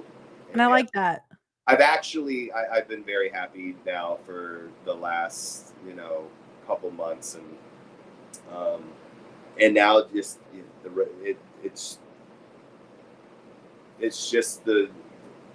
it's wherever I'm headed is where I'm headed, and I'm no longer worried about it. As long as I can see my next step, I don't care about the destination. I just need to look at that next step and know that I'm heading in the right way. Well, it's the whole thing when like, I don't know, random college class ideas here. When basically they're talking to you about like, what is the goal? You know, what is your main goal right here? Okay, how are we going to do that? You can't just be like, hey, I want to be a doctor. Yeah. For example. And you're not going to be like, well, I'm going to go to school. Okay, yeah, I get that you're going to go to school. However, you need small goals. Yeah. In between all of those. Not just this huge, I'm going to be a doctor. There is, you start and you get your associates. Mm-hmm. So you start with your gen ed, and then you get some of the, you know, the basics out of the way. And then you go in for your bachelor's. Yeah. And then you go for your master's. And then you go for your PhD. Mm-hmm. And then from there, you still have to go in for your residency and all of that. So again, it's small steps that are still big. Mm-hmm. But they're small steps that lead to the ultimate big goal. Yeah, and I have a 5-year plan. Within that 5-year plan, I have broken it down into 1-year increments. And that's awesome. 5 years. And I foresee myself, you know, doing that. And I'm trying to figure out exactly how to do that. And that's where the fun journey comes in. You know, that's where I used to be nervous, but now I'm looking at it going, okay, I'm no longer focused on the end result. I'm only worried, like I said, I'm only worried about the next step. As long as I can see the next step that I have to take, that's the thing that I'm going to worry about right then and there. And absolutely. So that's kind of, you know, it's kind of what it's like right now. And always forward. Always forward, never backwards. When the past calls, send it a voicemail. It got nothing to do to tell you. My my battalion motto in the Army was always forward. Really? Yeah. Always forward. Every time I see always forward, my brain goes always forward. Right. And I mean, we always go forward. Yes, there are going to be moments in life where you're going to have to take a step back real quick. And that happens. And that's okay. You can take a step back, but you're always striving to consistent. Yes, you're always striving to take that next step ahead. It's all about consistency and steps. Exactly. Yep. And so that's what it is. No mind altering substances, no nothing. Just being cracked out on life is good enough. And I'm already like fucking whacked out to begin with. So Hey! What's up, Rob? But yeah, I mean, I really appreciate that. I appreciate you being open about that because it is something that's helpful. I am one of those people that has reached out to you and been like, I really appreciate that you have been so open and honest about these things, and it's helped me be able to be a little bit more open and honest about certain aspects of my life that are done but still haunt me. Yeah. And you know, and it's funny because I would have never have told anybody that you ever reached out to me, because that was, nobody needs to, like, if anybody ever needs me, and I want to make this perfectly clear right now, if anybody ever needs me, you can always reach out to me and nobody will know that you did, because you and I, not you, me, and everybody. Yeah. Nobody needs to know that I've helped you, and nobody needs to know that you helped me, but we know. And I'm making that clear. You shared that because you felt that you wanted to. Yeah. I'm letting everybody else know that's watching. If anybody ever needed to reach out, you don't have to worry about me telling anybody that you did, because that stays strictly with me. I just wanted people to realize like how much you did help. You have helped, I appreciate that. I really do. And that does warm my heart, because I'll always be there for anybody who ever needs it. I don't care who you are, what you are, my relationship to you. I don't care. If anybody ever needed to sit there and talk and just have somebody to have somebody to listen. Mm-hmm. No, not say anything, not give any advice, nothing, but just to listen to them talk and scream and cry. I will always be that person to do it, because I understand what it's like to not have that. Yeah. Absolutely. I understand what it's like to not have that person that you can just do that to. And that's where it gets to the point that it's easier for an addict to use. Yeah. Oh, yeah. Oh, definitely. When you feel lonely, or when you feel, I mean, even if you're not lonely or alone, but when you feel like you're absolutely alone, that's when it's the easiest to just be like, fuck it. Yeah, and it's just easier. I'll always remember the term HALT, HALT. Hungry, angry, lonely, tired. If you're hungry, eat. If you're angry, write in a journal. If you're lonely, surround yourself with people. If you're tired, reset and take a nap. That's all you got to do. That's it. And that's my principle. That's how I live my life. Now, HALT. So, and I have to remember that. And I do get angry. It happens. So I have to stop, and I have to figure out, why am I angry? Anger is a punishment that we give to ourselves for other people's actions. Yeah. That's a good way to view it, because yeah, that's honestly how you're going to look at it that way. Yeah. Well, I'm a fiery Sicilian, man. Right. That's true. You are. I might be a little shy, but as soon as I get pissed off, I am fucking popping off at the mouth. Right. But you're angry at somebody else's actions. I actually had that moment today. No joke. I will admit this right now. My aunts on one side, a whole side of my family didn't wish me happy birthday. And generally that doesn't bother me. Right. But for some fucking reason, today it bothered me. Right. So I made a post. I was like, thank you to the couple people on this profile. It wasn't the one you guys know. So like, don't get offended, guys, because I really appreciate all the reach out that I had. But on this profile in particular, no, not one person, and that's my profile with family on it. Yeah. Not one damn family member said happy birthday. And I made a post about it. I was like, you know what? Cool. You know what? Let's go back to pretending we don't even know each other again. Yeah. Because I'm fucking done. I'm done. I am fucking done. Fuck you. Like, I went off on a fucking rant. Yeah. And then one of my aunts reached out and was like, I thought your birthday was next week. Yeah. And I mean, one of the aunts, I've cut them out. There's a whole different reason, whatever. But one of the ones that didn't say happy birthday was like, I had you in my calendar for next Wednesday. And I felt like a fucking asshole. Right. Because let's face it, I was a fucking asshole. Right. Yeah. Well, but you were justified in feeling that way. I was justified, but at the same time, I lashed out. You did. I reacted to somebody else's thing that they did. And I was in a piss poor mood. I was pissed off. I was crying over something that someone else did and I had no fucking control over. You had no control over it. None whatsoever. So anger, again, is a punishment we give to ourselves for other people's mistakes. Yeah. And you know, it's funny because my birthday was a couple weeks ago. Yeah. And I didn't say 2 words to anybody. Actually, there are people who knew it was my birthday. I found out after. Yeah. Text me other shit. Never even said happy birthday, but they knew it was my birthday. Never even said it. Did it bother me? No, I didn't really give a fuck. I took my birthday off of Facebook. I didn't make it known. I didn't make an announcement over it because I didn't really fucking care. I just said, I just don't want the attention. I get that.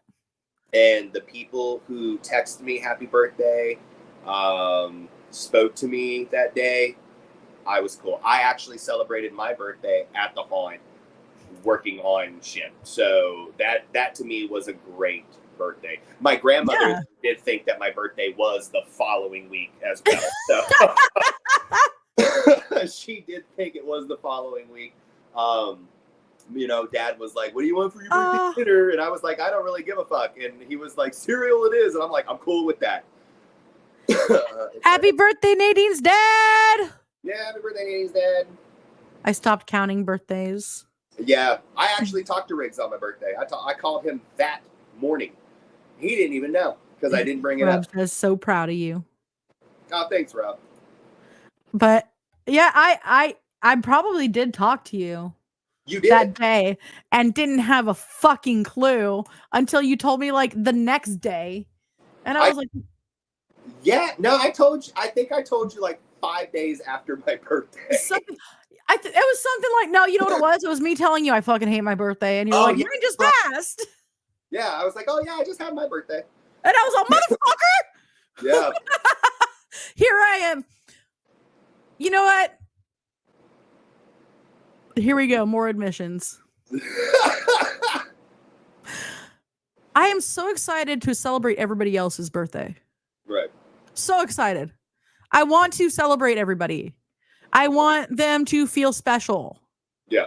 I tell people I hate my birthday, but maybe I'm fucking projecting. You could be projecting.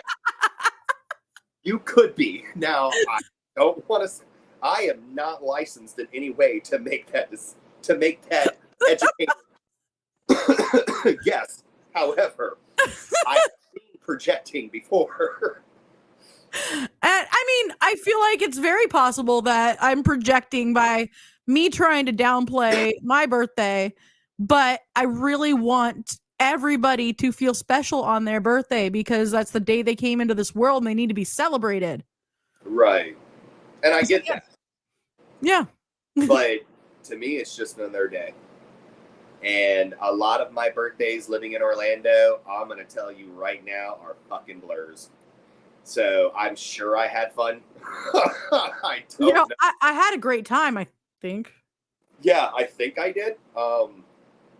That old Facebook account got deleted. So that got deleted back in 2020.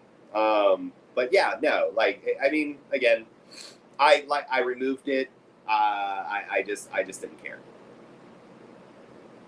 You know, because it's like it's all these people that I never really truly hear from, like, at all. That's true. And then, you know, the only time I really ever hear from them is if they need a favor or they need information or they need this or they need that. And then, you know, oh, okay, so now we're going to wish you a happy birthday because it is your birthday. And hey, remember when I wished you a happy birthday? Well, I need this.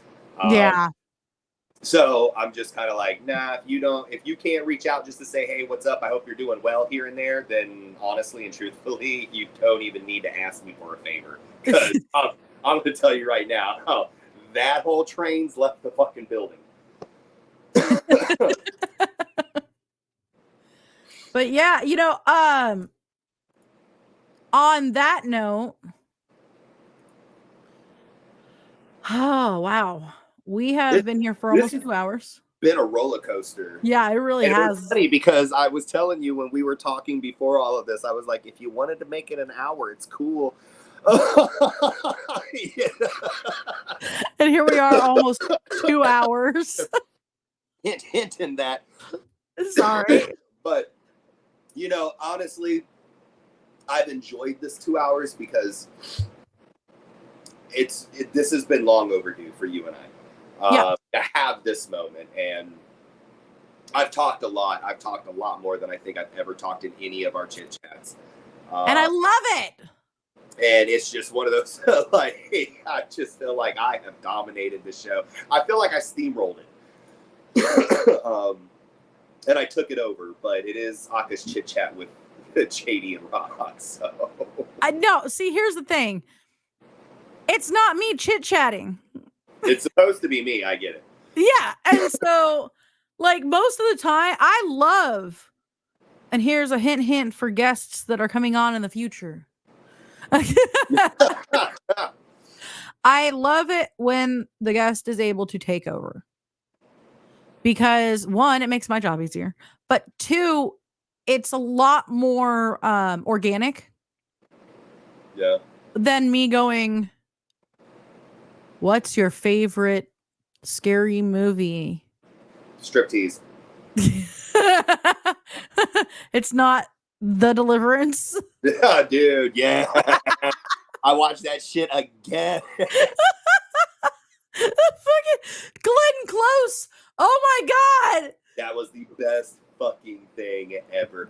The fact that you and I are fucking messaging back and forth while you're watching it.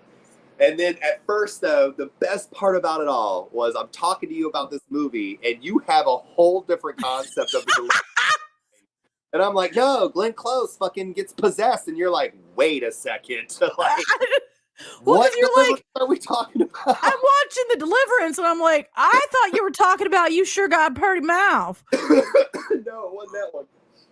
And I was like, no. I'm like, I'm so confused. Glenn Close. Yeah. There's no. Yeah.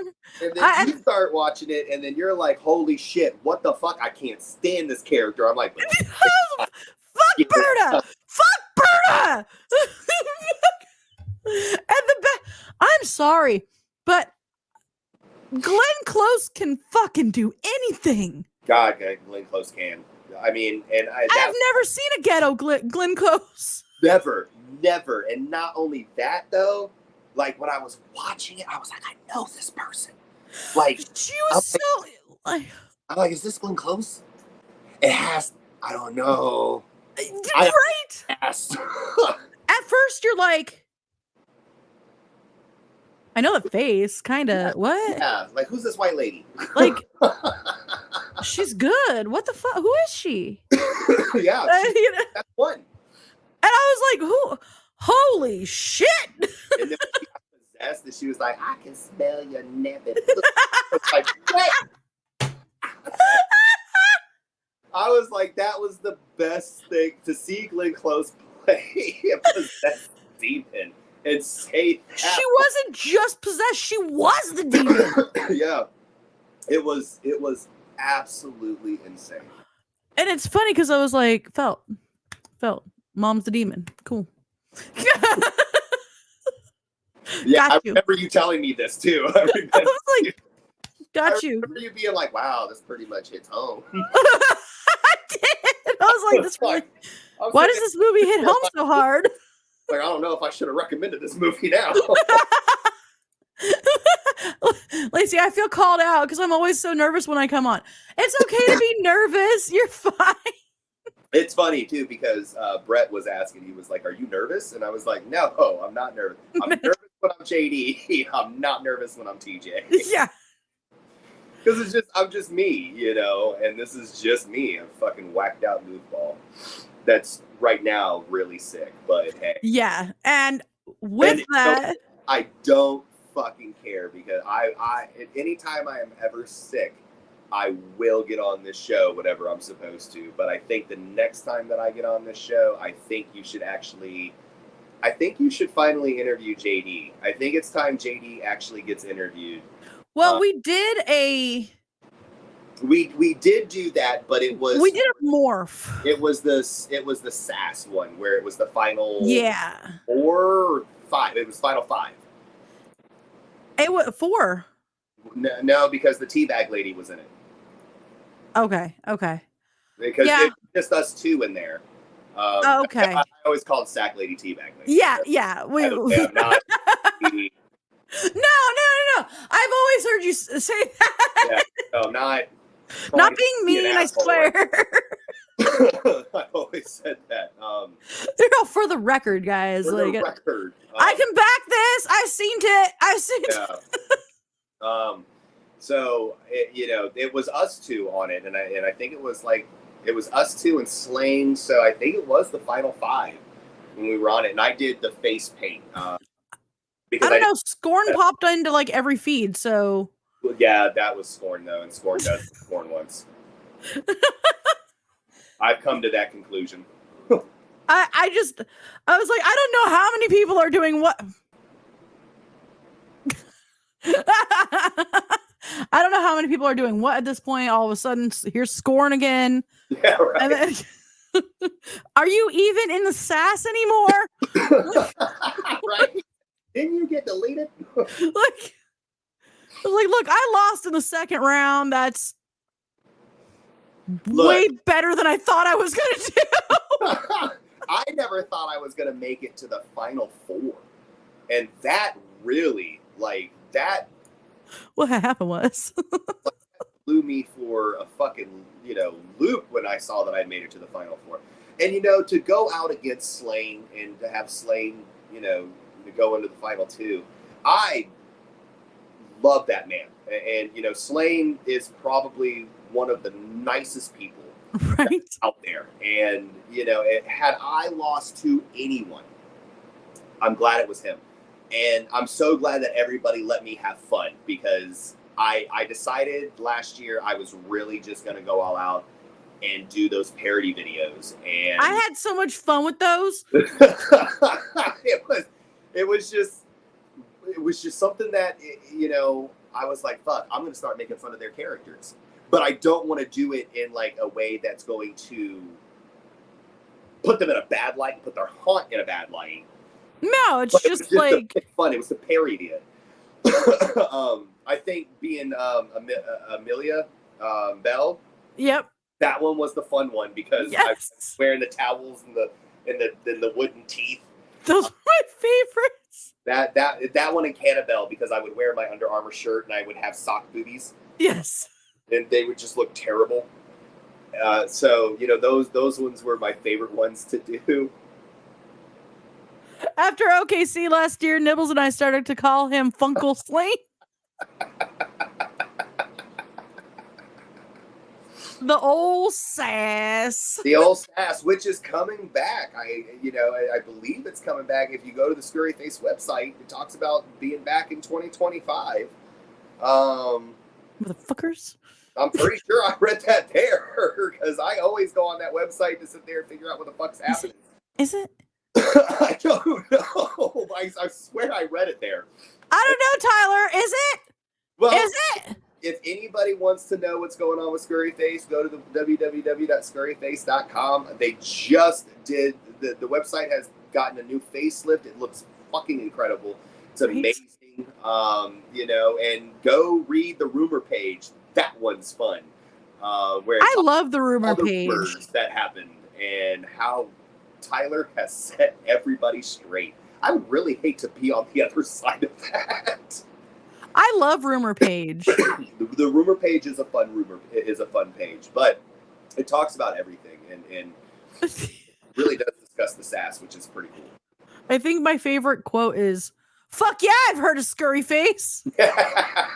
Rob Zombie. Rob Zombie. Yeah. Only if actors want it back and we can get at least 100 submissions. Yeah, okay. Oh, okay. Well, then I misread it. And yeah, we do. We do want it back. I have an idea for it, Tyler. That page does need to be updated. Yep. I do have an idea for it, Tyler. So I'm off tomorrow. I know you're off tomorrow. Oh, everybody's off tomorrow. Actually, I'm not. Tomorrow. I'm hoping to sleep. I've had to get up. I woke up Tuesday feeling like shit at 1:15 in the morning. Fuck yeah. Always fun. No, wasn't able to go back to bed. Ugh. Was awake from 1:15 to 9 p.m. Then woke up again 3:30 in the morning. I'm getting an oil change at 9:30. Call me and entertain you while I wait. You know I'll call you and entertain you. But, then, I had to wake up again. So my schedule got moved around so much, I've had to go in at 5 a.m. twice. Then was in this morning at 6:30. I've been waking up at 1:15, 2:30, and 3 o'clock. Oof. Yesterday, I fell asleep on the sofa at 6:30, and I woke up this morning at 3:30. Fun. Like, body just shut down. And when this is all said and done, and when all of this is over, I am taking 300 milligrams of trazodone, and I am going to pass the fuck out. Prescription medication. Prescription sent out to Thomas James O'Brien. Now, all of you know my legal name. Don't ever call me Thomas. It's okay.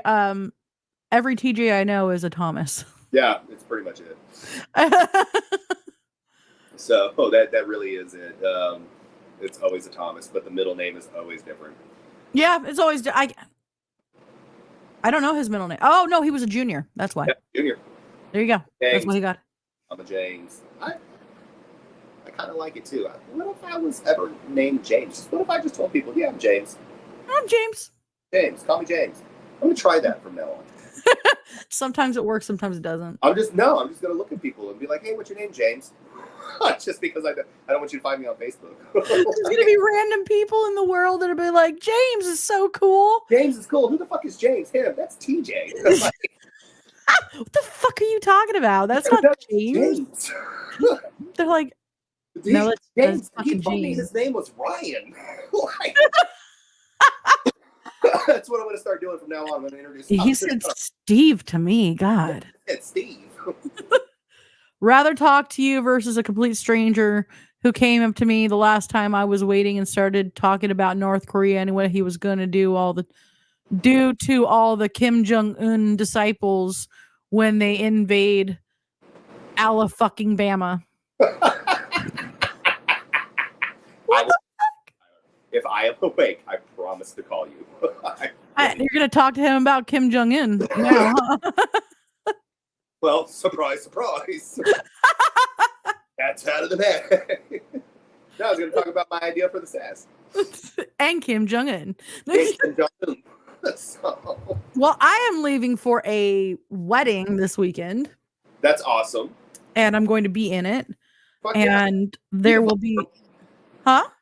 Yes, girl? I'm the flower girl. I'm hoping this makeup comes off right now. Do you have Super Solve? No, but I have the La Roche-Posay stuff. And so I usually use the Lush Ultra Bland because it gets anything, like any makeup off. It'll get Ben Nye off of you like that. And like it gets all the makeup off. Yeah. But I'm out of it. And so I have La Roche-Posay. Well, try Dawn dish detergent because that shit will do anything, So, and that's my poor face. Look, I'm just saying that's what I use. my poor face. Dawn dish detergent. They use that shit on greasy ducks. Come on. I'm sensitive. A greasy duck ain't. I am sensitive. All right, whatever. True story. I said I would imagine it's a true story. Yeah, dude, okay, for real, calamine burns me. Does it? Mm-hmm. Wow, I didn't know that. That's what I mean by I'm sensitive. Like, yeah, I'm very sensitive. Wow, yeah, then you wouldn't even be able to, honestly, there's no way that you could use any of the makeup applicators that I use to put on a JD face, not even the hypoallergenic ones, if your skin is that sensitive. The shit that I use is so intense that it literally would fuck your face over. I found one adhesive that is fine for my skin, and that's how I have little jewels on right now. Right. I found one adhesive, and I need to go buy more because right now I have a little itty thing. Right. And I use Prozaid and Telesis. Huh? I use Prozaid and Telesis to go down my faces. And Telesis is what they use in hospitals to close the suture wounds. Yeah, I'm allergic to. Okay, you know when they put the heart monitors on and stuff? Yeah. I'm allergic to that. Oh, you're allergic to the sticky stuff that's on it? Mm-hmm. So that's different. Telesis is a liquid, and what they did for me when I had my C-section cut is that they sutured it up, and then they actually brush Telesis adhesive over it. Oh yeah, no, I've seen that shit. Yeah. And it's stuck on me forever. It won't come off. It won't. I have the remover. Yeah. The heart monitors, I will have a scar for a little while. Like you will see it kind of scab up. Yeah. Like, you know, when you like get like a little tiny burn, nothing major. Yeah. The little scab that happens from the burn. Oh, yeah. That's what it looks like. Oh, wow. And so it takes a little while. Same with Band-Aids. If I put a Band-Aid on, like I had a Band-Aid over a spider bite, you could see where the Band-Aid was and where the pad was. Jesus. I'm that sensitive. Damn, yeah. I just wanted to drink my fucking coffee and watch Talking Cats on TikTok in peace. Fuck North Korea. Let them invade. Maybe they'll pay for my oil change. They might. They just might. They might be the ones doing it. What did you learn yesterday? Well, what did you learn yesterday, Tyler? Please enlighten us all. He called me yesterday, and then I was at work, so I couldn't answer. So I'm on my watch, like in the back. I'm like, "Hey, buddy, I'm at work right now." And then I go to call him, and then he texts me, and he was like, "Nah, it's just returning your phone call." I was like, "Okay, cool." So I like to give Tyler a call like once a week. Oh, that's great, Tyler. He learned that Willem Dafoe has a huge dick. Advice. Okay. I don't even want to know how you learned that. I don't want to know. Are we talking like Peter Steele? Or like, because like, God, Peter Steele still didn't realize that Playgirl was mostly for gay men. And he really thought that he was showing off for the ladies. Nope. And didn't realize. He had to actually come out and be like, "Hey guys, I'm not gay. That was for the ladies." Yeah. I was trying to show off for the ladies. He wrapped a telephone cord around it. Who? Peter Steele. Peter Steele. Yep. What I thought you said. Lord Jesus.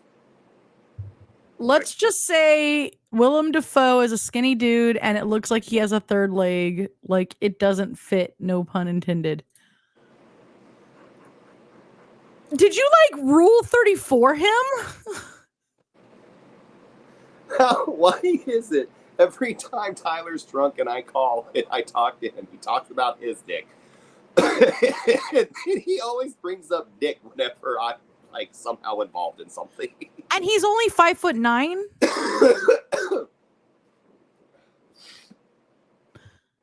I had to look up his height because I have a theory. And he busted my theory just now. Okay, what was your theory? Well, the taller the dude, the bigger the dick. No, not necessarily true. I'm not saying like it's always true, but like Right. I was like thinking like tall dudes with big hands are more likely to be anatomically Correct.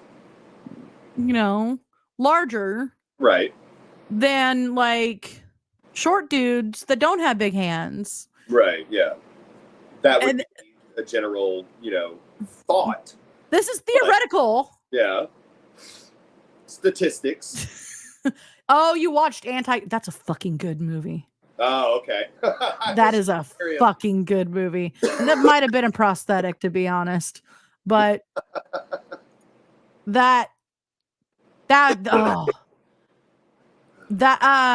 fuck, what's the other movie? Necrophiliac? Yeah. And then what's the third? I don't know the third one. Is it the house that Jack built?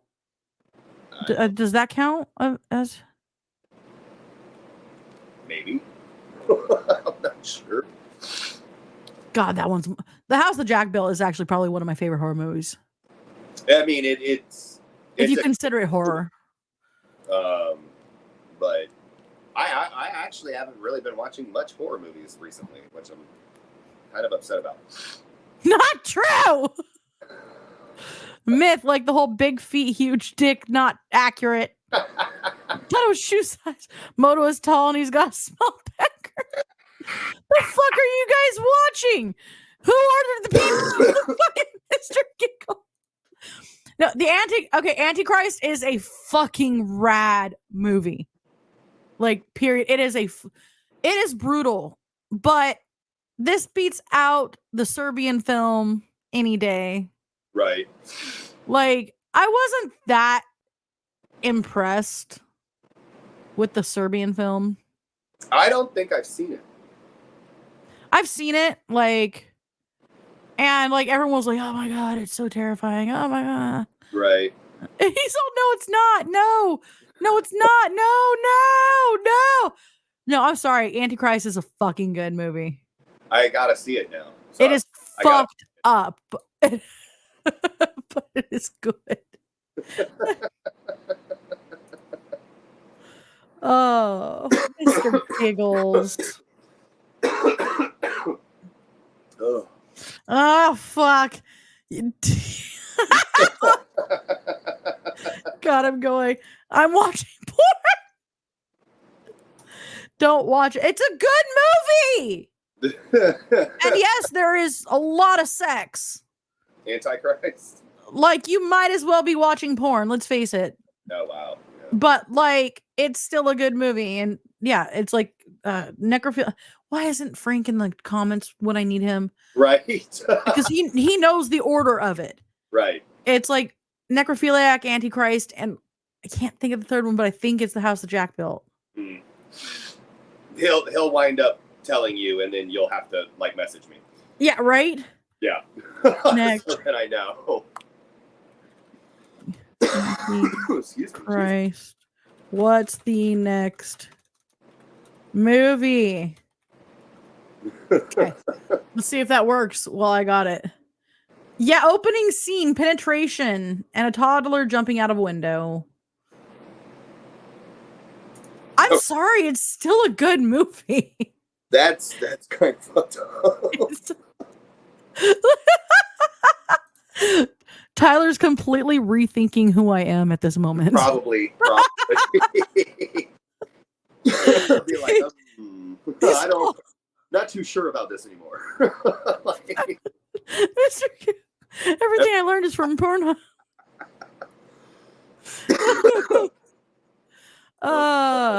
Well. oh my God. Oh, we might have an answer before we go. We might. I was about to say, well, it's time to end. And then I just. This has hurt my throat tonight laughing so much. Come on. And not because of the dude. I hope Vice giggled at that one too. It's true though. Serbian film is Titanic compared to the Antichrist. So anyway, Vice. Yeah, it is. It is the house that Jack built. I was right. Okay. Oh, and it's not necrophiliac. It's nymphomaniac. Oh. I said necrophiliac. But no, nymphomaniac, Antichrist, house that Jack built. Yeah. And Tyler, go watch Nymphomaniac.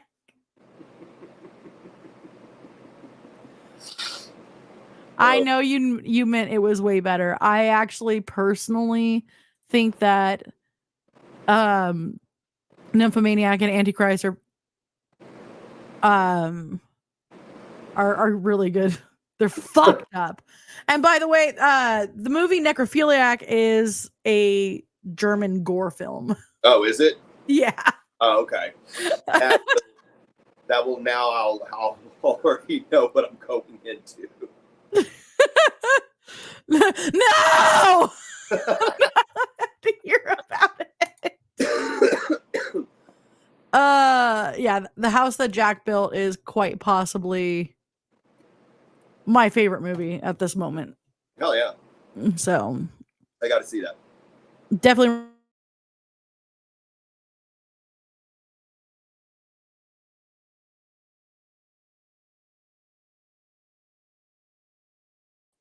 There I go. Dramatic pause. Yeah. But no, like once you figure out what's going on, you're like, oh shit, that's rad. Okay. But even before that, you're like, this is really good. Like, right. The person playing the bad guy is somebody you would just never expect to play as good of a bad guy as he is. Uh-huh. And he did his research, and it's kind of scary. Oh, hell yeah, man. I'm all about that kind of stuff. It's a good psychological one. Sweet. Count me in. So. 100%. And with that, I will let you go to sleep and drink more throat coat. And none of those movies you mentioned tops the skull fuck scene in Serbian film. Just saying. Jesus. Let's go. And with that, thank you everybody who joined us tonight. We've got 25 people in here right now. Holy shit. Yeah. Wow. Well, 25 people heard us talking about fucking Willem Dafoe's dick and skull fucking. Yeah. Wait. I don't care to see Shia LaBeouf, ding dong, penetrating same girl from Antichrist. Huge dicks, everybody. Goodbye, everyone. Chimmy fucking chungus. Chimmy fucking chungus, bitches. Little meat stick. Little meat stick. In LA, yo. Little meat stick. Little meat stick. Bye, guys. Bye, everybody. I don't know the world.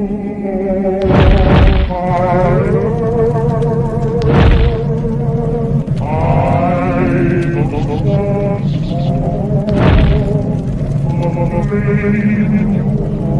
In